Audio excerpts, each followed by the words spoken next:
సకల పూజలు.com ప్రేక్షకులకు వినాయక చవితి శుభాకాంక్షలు. మా ఆహ్వానాన్ని మన్నించి వినాయక చవితి పూజను ఆన్లైన్ ద్వారా మీరు ప్రత్యక్షంగా నిర్వహించుకొనుటకు మీ గోత్రనామాలు పంపినందుకు మీకు కృతజ్ఞతలు తెలుపుతున్నాము. వినాయక చవితి పూజను ఏ విధంగా నిర్వహించుకోవాలి, దానికి కావలసిన పూజా సామాగ్రిని ఏ విధంగా అందుబాటులో ఉంచుకొని వాటిని ఏ విధంగా సర్దుకోవాలి, ఈ విషయాలన్నిటిని కూడా ముందుగానే మీరు తెలుసుకొని వాటిని ఆ విధంగా సిద్ధం చేసుకుని ఉంటారని చెప్పి మేము ఈ వీడియోను టెలికాస్ట్ చేయడం జరుగుతుంది. దీన్ని చూసి దీనిలో చెప్పిన ప్రకారంగా మీరు ఆ వస్తు సామాగ్రి కానీ ఆ పూజా సామాగ్రిని కానీ మీరు చెప్పిన ప్రకారంగా అన్ని సర్ది ఉంచుకున్నట్లయితే మనం వినాయక చవితి రోజున ఆ పూజ నిర్వహించుకోవడానికి మనకు ఎలాంటి ఆటంకాలు కూడా మధ్యలో ఏదైనా సరే ఇబ్బందులు లేకుండా ఉంటాయని ఈ వీడియోను మీకు అందజేస్తున్నాము. పసుపు, కుంకుమ, విడిపూలు, పండ్లు, తమలపాకులు,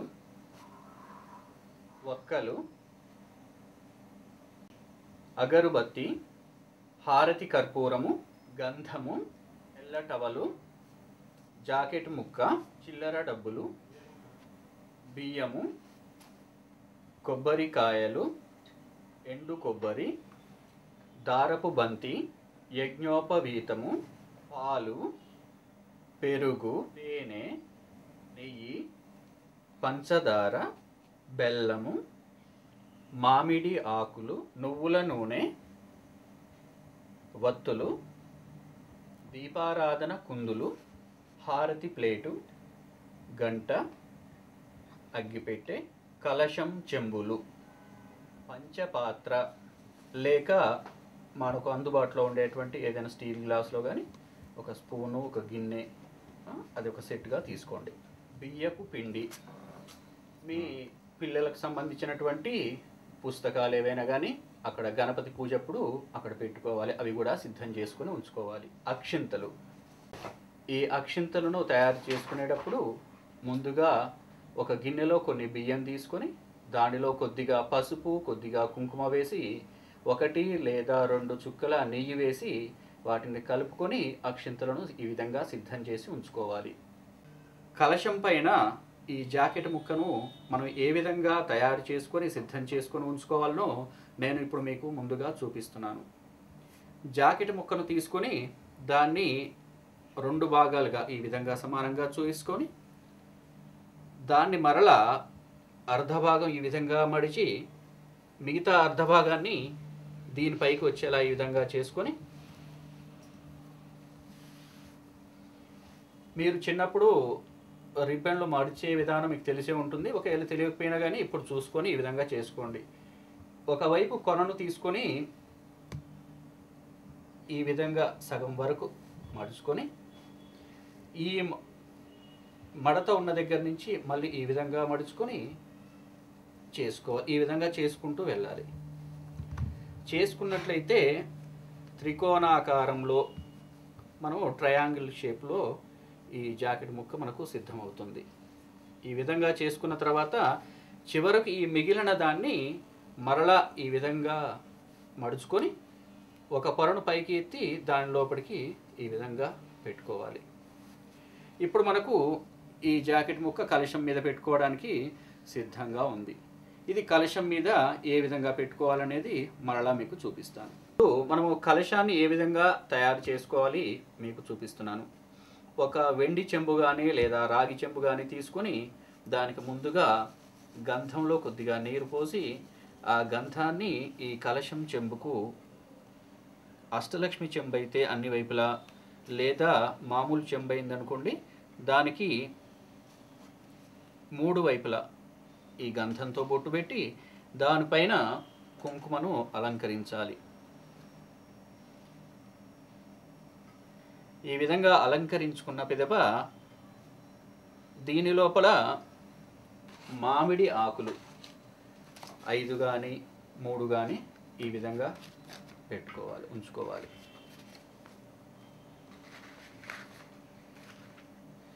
ఇప్పుడు మనము ఒక కంకణాన్ని తయారు చేసుకోవాలి. ఈ విధంగా కలశానికి కట్టాలి.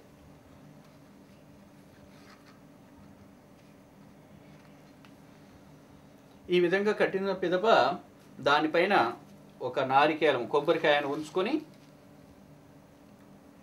దానిపైన మనము ఇంత క్రితమే తయారు చేసుకొని ఉంచుకున్నటువంటి జాకెట్ ముక్కను ఈ విధంగా తెరిచినట్లయితే ఈ రంధ్రంలోకి ఈ కొబ్బరికాయ యొక్క పీచును ఈ విధంగా ఉంచుకొని ఇప్పుడు మీకు ఎదురుగా ఉన్నటువంటి ఈ కంకణానికి ఎదురుగా ఉన్నటువంటి ఈ మధ్యస్థలంలో గంధం చేత మీరు బొట్టు పెట్టుకోండి.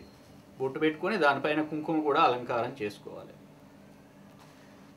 ఒకవేళ ఎవరికైనా ఉన్నట్టయితే వసతిని బట్టి వీలును బట్టి దానికి ఇంకా పూలదండలు లేదా ఆభరణాలు ఏవైనా కానీ అలంకరించుకోవచ్చు.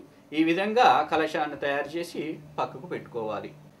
ఎక్కడైతే పూజను చేయాలని అనుకుంటారో ఆ ప్రదేశంలో మీరు ఒక ఎత్తైన పీట కానీ మీకు అందుబాటులో ఏది ఉంటే అది లేదా టీపాయ్ కానీ ఏదైనా ఉంచుకొని దానిపైన శుభ్రంగా తుడుచుకున్న తర్వాత ఇంతకుముందుకు మీకు పూజా సామాగ్రిలో చెప్పాను బియ్యపిండి అని. ఆ బియ్యపిండిలో కొద్దిగా పసుపు వేసుకొని దాన్ని కలుపుకొని ఇప్పుడు ఈ విధంగా పచ్చపిండిలాగా అవుతుంది. దీని చేత ఏదైతే పీఠాన్ని మనం ఉంచుకున్నామో దాని మీద అష్టదళ పద్మము మీకు వచ్చిన ఏదైనా ముగ్గు వేసుకొని ఈ విధంగా ముగ్గు వేసుకున్న తర్వాత దానిలో కొద్దిగా కుంకుమతోటి కూడా అలంకరించుకొని దానిపైన ఒక తెల్లటి వస్త్రం అంటే టవలు ఈ విధంగా వేసుకోవాలి. వేసుకున్న తర్వాత దానిపైన ఒక కేజీ కానీ కేజీంబావు కానీ బియ్యం వేసుకోవాలి. దాన్ని అన్ని వైపులా సమానంగా అనుకొని ఇలా ఈ విధంగా వెడల్పుగా అనుకొని ఇప్పుడు మీరు తెచ్చుకున్నటువంటి మట్టి గణపతి విగ్రహము లేదా మీకు అందుబాటులో ఉన్న ఏ విగ్రహం గణపతి విగ్రహం అయినా తెచ్చుకొని ఇక్కడ స్వామివారిని ఈ విధంగా ఉంచుకోవాలి. ఈ గణపతి విగ్రహానికి ముందుగా ఒక 2 తమలపాకులు ఈ కొసలు ఉన్నాయి కదా వీటిని తూర్పు భాగం కానీ ఉత్తర భాగం కానీ కూడా ఈ కొసలు ముఖం ఉండేటట్టుగా ఉంచి ఈ విధంగా పెట్టుకోవాలి. గణపతి ముందు పెట్టుకొని ఆ తమలపాకుల మీద ముందుగా మనం సిద్ధం చేసుకొని ఉంచుకున్నటువంటి ఈ కలశాన్ని ఈ విధంగా పెట్టుకోవాలి.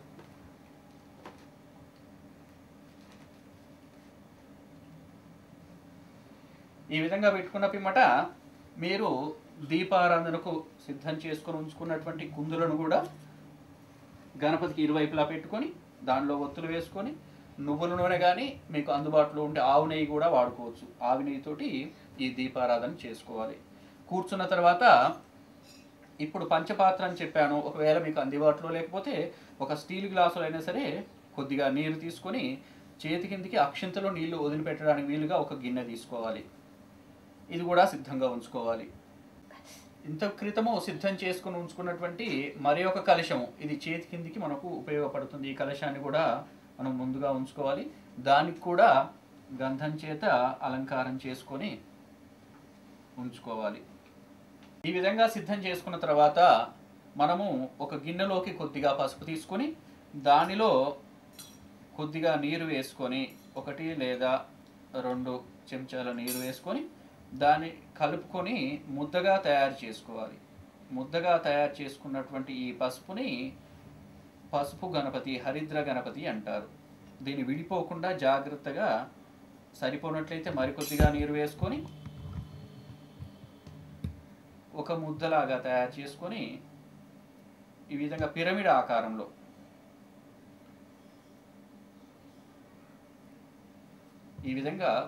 ఆకారంలో గణపతిని తయారు చేసుకోవాలి. ఈ గణపతిని తీసుకొని ఈ కలశానికి ముందుగానే ఒక ఆకు తమలపాకు ఉంచుకొని దానిపైన ఈ హరిద్ర గణపతి అంటాము. ఈ హరిద్ర గణపతిని ఈ విధంగా ఉంచుకోవాలి. ఆ స్వామివారికి కూడా అలంకారం చేసుకోవాలి, బొట్టు పెట్టుకోవాలి. ఇది మీరు పూజా సమయానికి ముందుగా ఇవన్నీ కూడా మేము చెప్పిన ప్రకారంగా సిద్ధం చేసుకొని ఉంచుకోవాల్సినటువంటి విషయాలు. ఇప్పుడు మేము చెప్పిన విధంగా ఈ పూజా సామాగ్రి ఏవైతే కావాలనో అవన్నీ కూడా సిద్ధం చేసుకొని వాటిని ఏ విధంగా తయారు చేసి ఉంచుకోవాలనో వాటిని కూడా సిద్ధం చేసుకొని ఉంచుకొని ఈ దీపాలు, కలశము, హరిద్ర గణపతి ఇవన్నీ కూడా సిద్ధం చేసుకున్న పిమ్మట మేము చెప్పిన సమయానికి వినాయక చవితి పండుగ రోజున మీకు ప్రత్యక్షంగా ఈ పూజను జరిపిస్తాము.